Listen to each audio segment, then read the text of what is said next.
ku taya ni da addu'a akan wata bukata ta da nake so a wannan. Assalamu alaikum malam.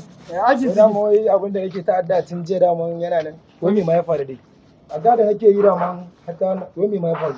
Wallahi wani malamin mu ne wanda ya takura mana a primary school ya takura mana malamin nan kaga yadda ya dinga jibga ta kwanakin ba kawai sai na samu labari an kwamushe sa. Ubangiji Allah ya fito da shi. Ba amin ba.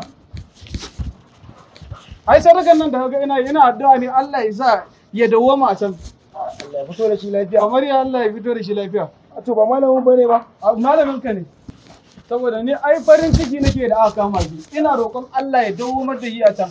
Ka kashe shi kawai. Ai ubangiji Allah ya fito da shi amma haka ba amin ba. To haka zaka tsaya dai da wannan bakin halin naka ne. To kai ma idan bakin hali ne. Kai yanzu dan addu'an da nake na tara yara ina ba su sadaka shine sai ka zo ka samu ba addu'a kirki ba ce mummuna addu'a ce. Ko ma wace ce na ruwanka? To haka ne zaka kare. Kai ma haka zaka kare. Haka zaka tsaya. Ko barin hali sai mutuwa. Ba ku sha? Ba za ku sha ba?